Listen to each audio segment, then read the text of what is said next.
going here on YouTube. And Eyes Up Here, YouTube Extra. Getting in the Eyes Up Here studio for yet another little YouTube recording. Of course, I'm joined here by the Queen of Extreme, Francine. Ready to pick your brain as I like to, as always. And in two, baby. Yeah, you know, you guys have been having a hell of a year. The Eagles have tend to have the last few years. Are you loving your NFL life right now? I'm loving it. It's been great. It's fun. You know, it's fun to watch. It's especially fun when your team is on a winning streak. But I love football, so it's easy when your team's good. Super Bowl. What's that? It's easy when your team's good. Yeah, I mean, it helps, to be honest with you. But even if they were crappy, I'd still watch them every week. I just love the sport, you know. It's just fun. When football, you know, once a week, you have so much investment for those weeks of the NFL season. You know, even if you have that crappy team, I guess, you know, you're just happy to watch them. Good time. Good time. Good time. Well, I got an interesting topic for you today because Chris Jericho, one AEW superstar. We've talked about him in the past. We talked about his time in ECW, which was rather brief, but semi-impactful because he was really kind of one of the first guys to leave ECW to go to WCW. That kind of led to others doing the same. But now in AEW, he's been a very vocal voice. And he made a comment this week that I felt was pretty strong that I want to talk to you about. So he made a comment on I believe it's Insightful with CVV, Chris Van Vliet, where Oh, did you really? I met him at the signing a couple weeks ago. Oh, interesting. No, this past weekend. Yeah. Is his chin as sharp in person as it very looks? Chiseled. Yeah, he looks it. Yeah, right? and so he comes out, real quick story. He comes over to our table. It's me, Hack, and Bill Fonzie, right? We're all just standing there. And I'm on the outer edge. And Chris comes in and says hello, you know, and he's standing there. And Hack goes, "Hey, kid, she just wants to let you know she thinks you're cute." And I go, "What?" I go, "What are we in third grade or something here?" And he kind of went, "Oh." And I go, "He's drunk. I'm married. Never said that. Let's move on." It was very embarrassing. Hack was hitting on 24-year-olds. It was a mess. But anyway, met him. Very nice guy. I mean, he's got a hell of a thing going for him with his interviews. You know, he does a lot of red carpet stuff. You know, he's got a good little racket. You know, not bad. Interviewing, and I don't think I'm allowed to mention it, but it's huge. Say that one more time? He's got an interview coming up.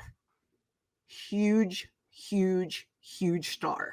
Well, listen, I mean, I didn't want to tell you now, but I mean, we are going to sit down and I'm going to tell them all about Eyes Up Here. So, you know, it's not you. Oh, shit. Sorry. You would be a Z-list star.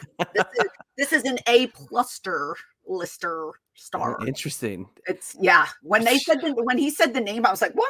And he couldn't break the news on Eyes Up Here. Come on. I don't know if I'm allowed to say it or not. I don't know if it's out there, but I was impressed. Well, so Chris had Chris Jericho on, Chris and Chris together.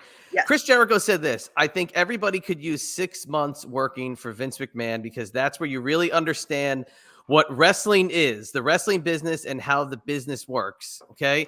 You are somebody that spent 6 months in the WWE. So to me, you're the perfect person to ask this. Now that was 2006. This is 2023, about to be 2024. And AEW being what it is. Do you find that to be an accurate statement? It depends. I mean, for me, it was not a good experience. And it is an experience that I think if I can go back and change it, I think I would. Only because, oh man, there are so many layers to why my time there did not work. I was, number one, told something that never happened.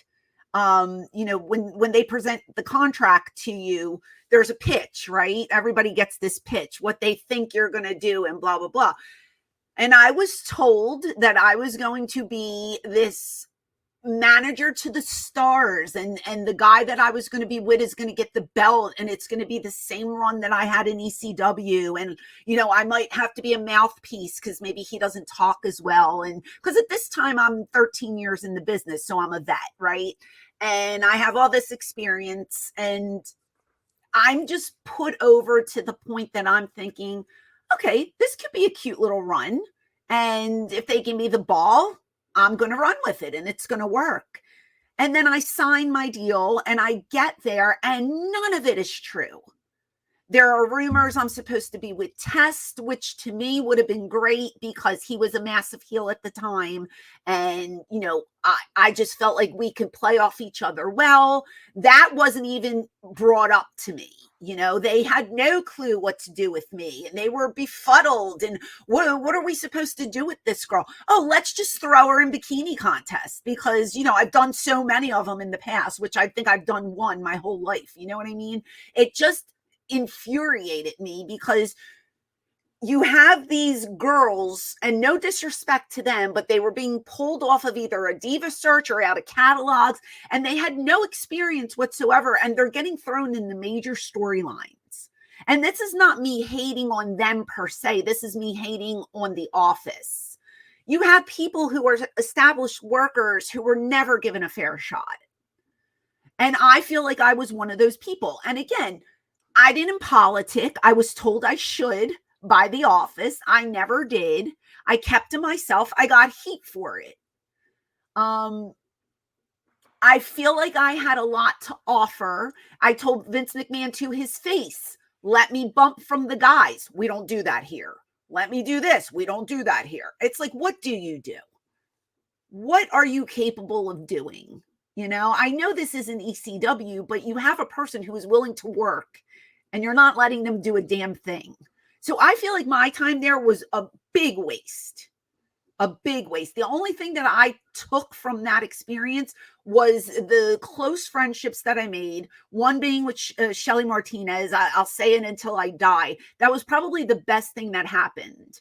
Me working there was, to this day, we still talk. We're still good, very good friends. So that relationship I accredit to the fake ECW. Because if I didn't go there, I don't feel like her and I would have ever connected. Because when would we have seen each other? You know what I mean? Right.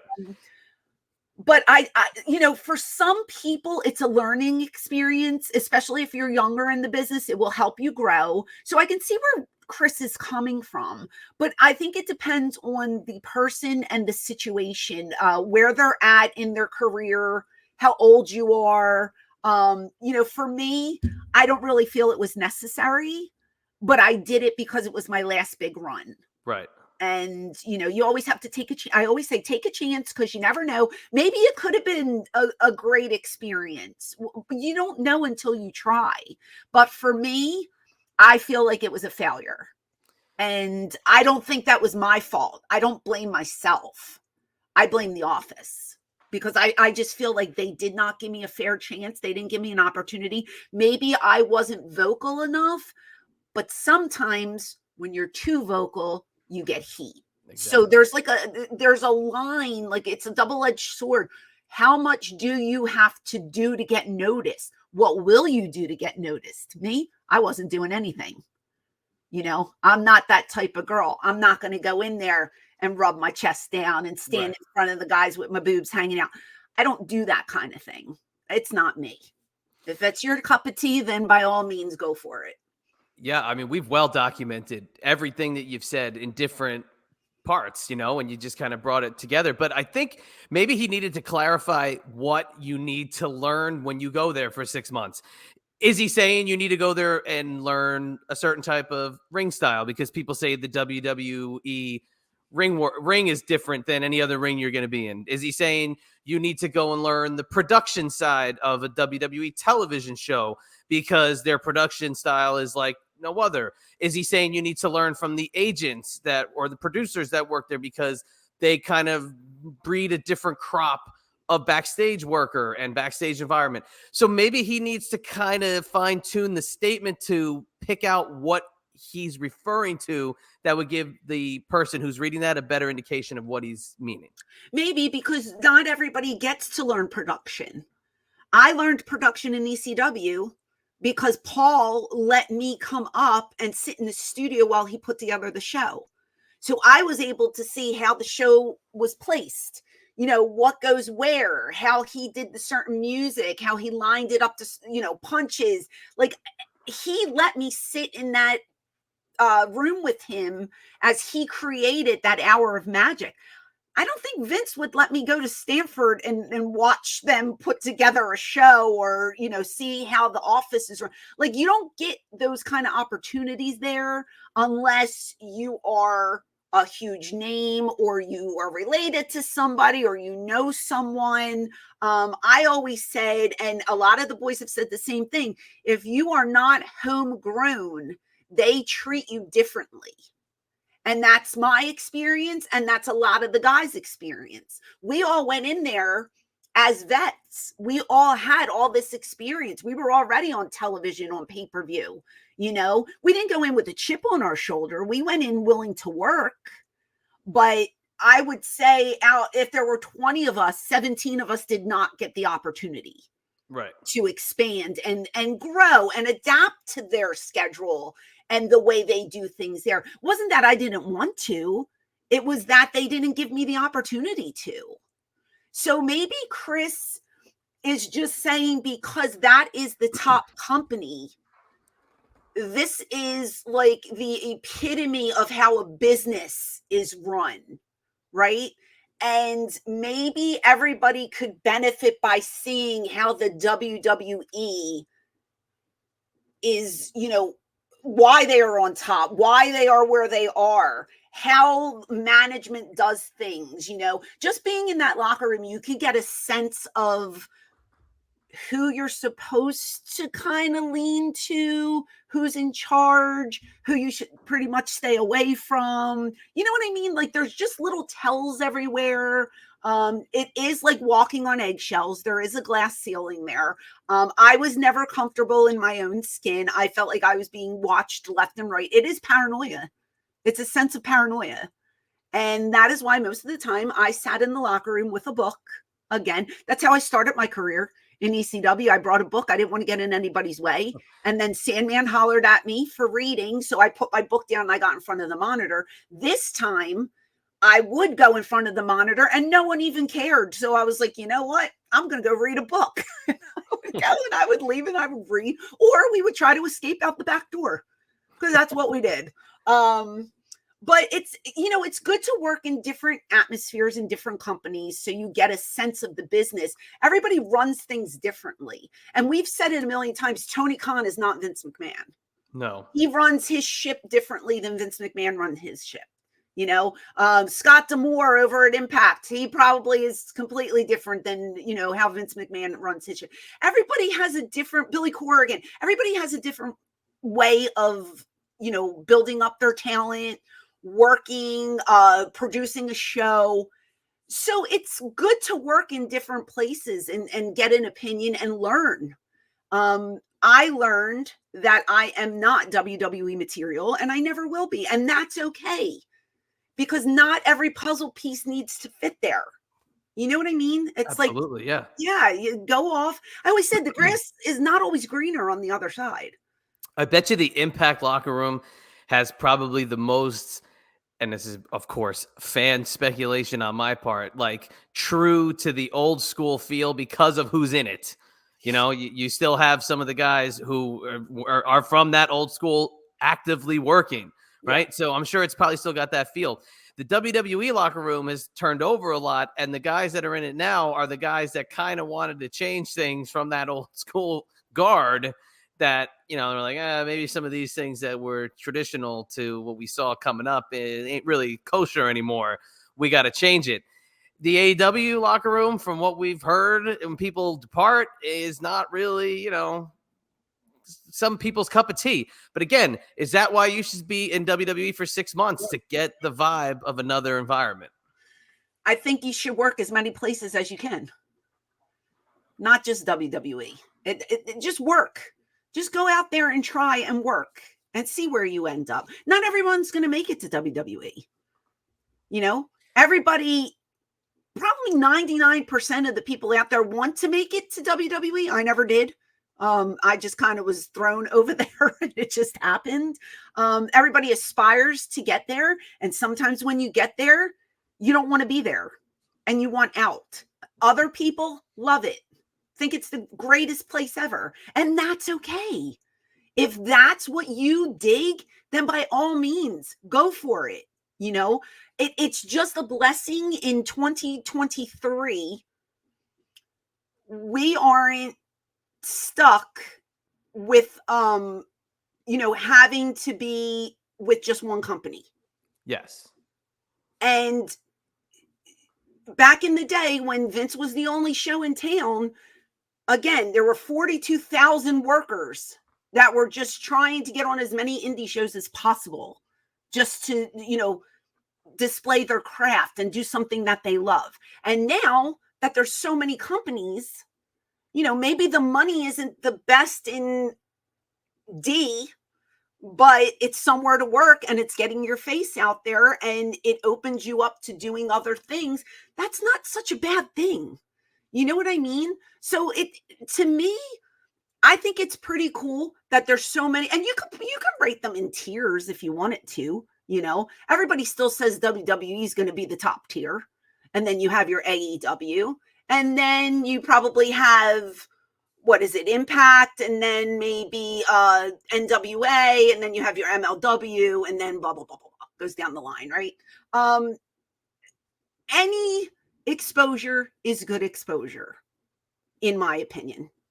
Just get your face on TV or on the internet, because now the internet is as popular as mainstream television.